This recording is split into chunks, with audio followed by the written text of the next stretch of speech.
So hello, what's up mga ka-J-Vlog? Welcome ulit sa panibagong video, and for today's video, another first impression review na naman tayo sa bagong labas sa mga smartphones today.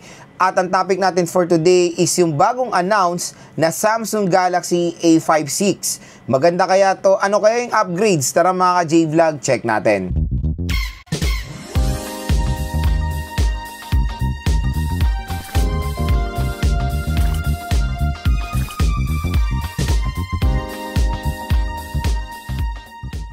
So yun mga ka-J-Vlog, bago natin ito start, quick reminder lang po na quick review lang ito. So, pwede man tayo magbigay ng mga first impressions sa mga bagong labas sa smartphone based sa kanilang specification without the unit itself. Pwede naman natin yan i-observe sa kanyang mga specifications. And syempre, malaking tulong din to sa mga nagde-decide bumili ng smartphone na to, lalong-lalo na yung mga lalong-lalo na yung medyo hindi alam yung mga specifications ng device na to. So, dito sa video na to, bibigyan ko kayo ng guide kung maganda ba at ano ba yung mga upgrades na nangyari dito sa Samsung Galaxy A56. So, sa ngayon, syempre hindi pa siya available as of ngayong March 6, 2025 sa mga official store ni Samsung like sa mga online stores sila. Pero again, kung available na rin to, ilalagay ko na lang yung link niya sa description box. I-check nyo na lang po mga ka-J-Vlog. Tanong, ano ba ang suggested retail price ng Samsung Galaxy A56? So, si Samsung Galaxy A56 ay sad to say mga ka-J-Vlog, when it comes sa variant niya, ay hindi nag-level up ang RAM at ROM. Same din sa A56. Same din sa A55. The 8GB, meron siyang 8GB 128 sa halagang 23,990 or almost 24,000 pesos. 8GB 256 is 25,990 or almost 26,000 pesos. So, medyo pricey ang Samsung Galaxy A56. Pero again mga J-Vlog, yung kanyang price is okay naman, pero dapat maganda rin yung RAM at ROM na ma-offer. To be honest, sa RAM at ROM niya na 8GB 128 for the price tag of 24,000 pesos, sobrang layo niyan mga J-Vlog, or kumbaga hindi siya perfect fit.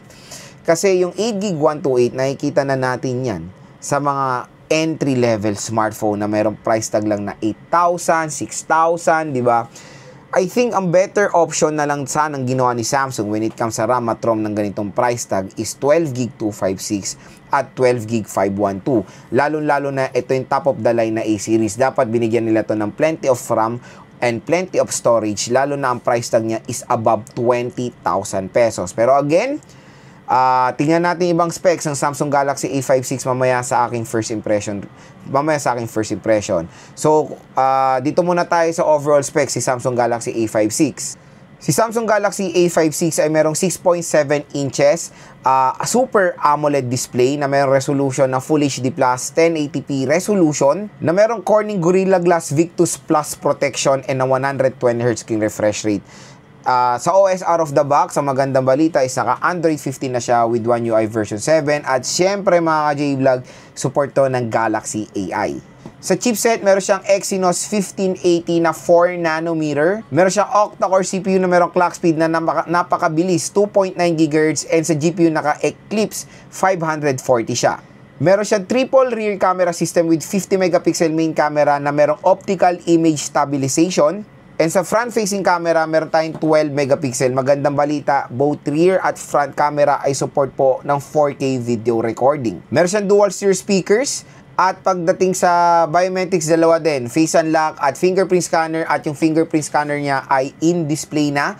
Pagdating naman sa battery, meron tayong 5,000 mAh na removable battery na support ang 45W fast charging. So yun mga ka-J-Vlog, next naman gusto ko so yun mga ka-J-Vlog, nalalaman nyo na yung price at yung specifications ng Samsung Galaxy A56. Next, gusto ko share sa inyo yung thoughts ko or yung first impressions ko dito sa device na to.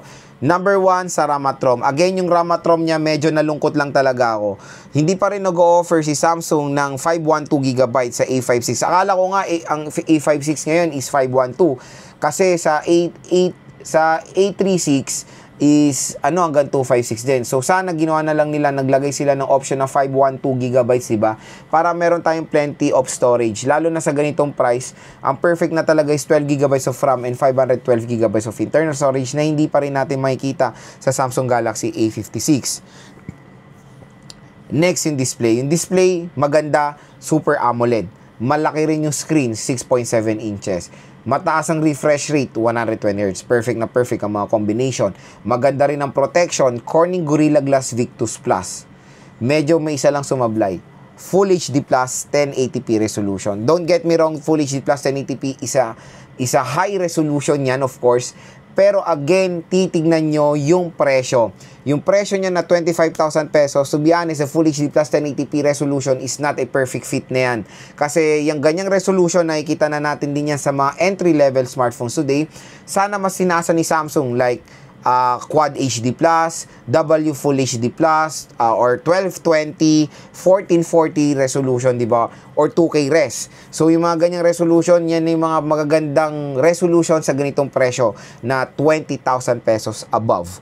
Pero again, hindi ko naman sinabi na pangit ang display ng Samsung.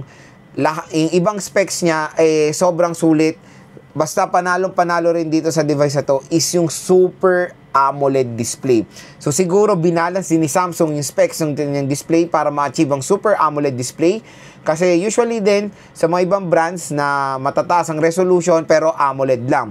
Pero dito kasi Samsung is Super AMOLED siya, mas upgraded kumbaga yung AMOLED panel ng Samsung Galaxy A56. Next mga ka-J-Vlog sa OS, so Android 15 na siya out of the box. Good news yan with One UI version 7. At ang maganda rin balita dito sa Samsung Galaxy A56 ay support to ng Galaxy AI. Next sa camera is okay din, 50 megapixel. At meron siya optical image stabilization. Complete din siya when it comes sa camera. Meron tayong ultra-wide, macro at main camera. At ang maganda rin, both rear at front camera nito ay support ng 4K video recording. Siyempre, ang usapan din sa A56 is yung complete redesign niya. So, redesign siya when it comes sa camera module. Honest ngayon, nare-resemblance ko dito sa Samsung Galaxy A56 is yung design or back design ng Galaxy Fold 6 or Fold 5. So, for me, mas better yung design ngayon ng A56. Lalo-lalo na nagiging kamukha niya na yung Fold series. So, okay naman, very minimalist pero elegant siyang tignan. At ang maganda rin sa Samsung Galaxy A56 is meron siyang ingress protection. So, ang ingress protection rating niya ay 67. Pero sana mas tinasa na nila kasi yung ingress protection 67, nakikita na natin yan sa Samsung Galaxy sa mga older generation pa ng A-series, diba? So sana, since ilang years naman na siyang nasa 67, mas upgrade na ng konti sa 68 or 69. Kasi yung mga ibang brands din, is meron pa nga nag-offer ng ingress protection 69. Pero 68 is enough naman na yan kasi sa mga Ultra and even iPhone, 68 is okay naman na rin na protection yan. Pero, don't get me wrong, the ingress protection 67 is magandang protection yan sa device. Pwede natin tumalublob sa tubig with certain distance and certain time lang. So, hindi siya pwedeng pamatagalan pero at least meron siyang protection sa tubig, di ba? At ang maganda rin dito yung battery niya at yung charging rate. 5,000 mAh and 45 watt fast charging rate. Kung itatrack nyo naman ng Samsung, 45 watt charging rate, mataas na talaga yan sa brand na yan. So yun mga ka-J-Vlog, ang aking first impression so far dito sa Samsung Galaxy A56. So abangan nyo na lang yung full review and yung game test natin dito sa device na to. Matik bibili naman tayo na itong Samsung Galaxy A56. Matik marireview rin natin yan dito sa ating channel soon. When it comes sa kanyang overall specifications is meron din naman naging changes sa Samsung Galaxy A55 pero hindi meron naman din naging changes sa Samsung Galaxy A55. Okay na sana yung mga upgrades. Okay na rin sana yung price. Medyo nalungkot lang talaga ako sa terno nung RAM at ROM niya. Medyo mababa sa kanyang presyo mga ka-J-Vlog. So again, maganda naman ang overall specification ng Samsung Galaxy A56. Sayang, wala siyang in-offer ng 512. Magagamit mo sana yung full potential ng device na to. Lalo-lalo na maganda naman yung camera performance niya. So again mga ka-J-Vlog, for me overall is maganda naman tong Samsung Galaxy A56. Lalo-lalo na kilala si Samsung when it comes sa ganda ng kanilang device, sa durability. So very durable ang mga Samsung devices. At syempre ibang consumers ang binibili nila sa Samsung is yung kanilang napagandang One UI and of course, yung kanilang very secured na Samsung Knox. So, yun, kung interested kayo sa Samsung Galaxy A56, kung available na to sa mga online store nila, i-check nyo na lang po yung link na ito sa description box kung napanood nyo na to ng late.